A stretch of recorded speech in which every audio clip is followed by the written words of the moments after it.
Assalamualaikum warahmatullahi wabarakatuh. Om Swastiastu, Namo Buddhaya, salam kebajikan. Saya Brananti Ratu Asti akan mempresentasikan dampak kebijakan moneter terhadap stabilitas ekonomi di tengah krisis global. Ini adalah mata kuliah Pancasila yang dibimbing oleh Bu Siti. Sebelumnya kita harus tahu nih latar belakang dari krisis ekonomi global. Krisis ekonomi global sering dipicu oleh faktor eksternal seperti penurunan harga komoditas, konflik geopolitik, atau pandemi. Instrumen utama pemerintah untuk menjaga stabilitas melalui pengaturan suku bunga, pengendalian inflasi, dan pengelolaan jumlah uang beredar. Efektivitas kebijakan sering diperdebatkan karena resiko menciptakan ketidakseimbangan baru jika tidak tepat sasaran. Nah, teori kebijakan apa sih dari moneter dan stabilitas?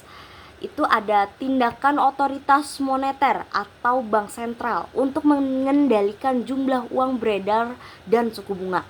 Nah, ini tuh ada dua instrumen utama, yaitu kebijakan ekspansif, yang dimana meningkatkan uang beredar untuk mendorong pertumbuhan, dan juga kebijakan kontraktif, mengurangi uang beredar untuk menekan inflasi. Inflasi, tingkat pengangguran pertumbuhan ekonomi atau PDB, dan nilai tukar mata uang. Selain itu, ada studi kasus krisis global. Nah, sebenarnya krisis ekonomi global itu sudah pernah dialami di Indonesia, yaitu pada krisis keuangan 2008. Nah, penyebabnya itu runtuhnya pasar perumahan US subprime mortgage. Nah, responsnya penurunan suku bunga hingga mendeteksi nol dan program quantitative easing atau QA sebesar lebih dari 3 triliun dolar. Terus ada di krisis energi 1970-an, yaitu di mana kondisi inflasi tinggi dan pertumbuhan rendah akibat embargo minyak OPEC. Dan responnya kenaikan suku bunga untuk mengendalikan inflasi. Analisis hubungan kebijakan dan indikator. Itu ada suku bunga dan inflasi, itu ya hubungan negatif signifikan kenaikan suku bunga, ada menurunkan inflasi. Terus ada pertumbuhan ekonomi, dampak positif lebih terlihat dalam jangka panjang investasi dengan pertumbuhan rata-rata 2% per tahun. Dan juga ada kebijakan ekspansif dan pengangguran.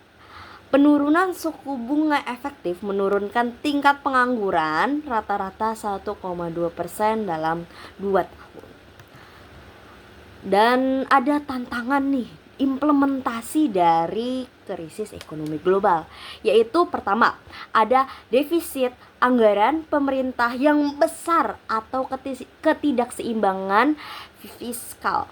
Dan kedua ada struktur ekonomi yang kaku atau didominasi sektor informal. Dan juga yang ketiga ada tekanan politik yang merusak independensi bank sentral. Nah, bagaimana sih rekomendasi strategis untuk krisis ekonomi global? Nah, itu ada fleksibilitas suku bunga yang kita balik lagi ke latar belakang, yang dimana respons cepat terhadap perubahan kondisi ekonomi. Terus ada stabilitas nilai tukar, invertansi pasar yang terukur, dan kecukupan cadang devisa. Terus ada digitalisasi menggunakan teknologi atau e-wallet, pembayaran digital, dan lain sebagainya untuk efisiensi transaksi dan distribusi bantuan.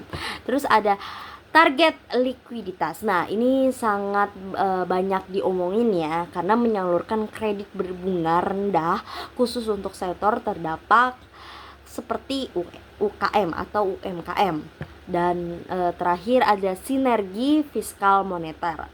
Koordinasi erat agar stimulus fiskal didukung oleh likuiditas moneter yang memadai.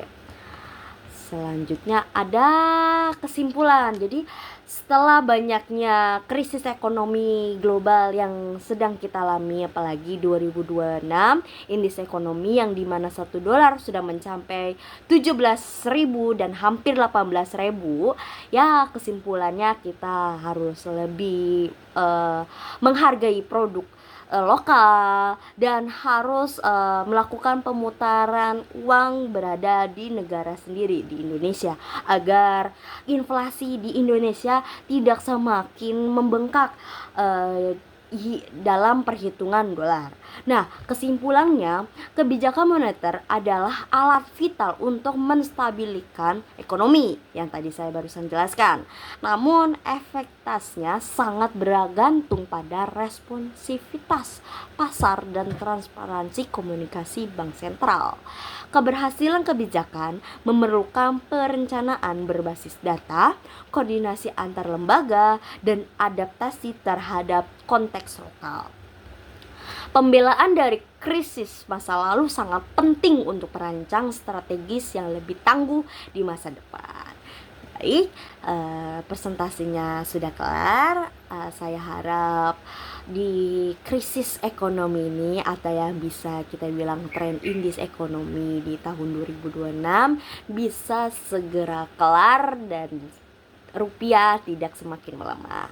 Terima kasih. Wassalamualaikum warahmatullahi wabarakatuh.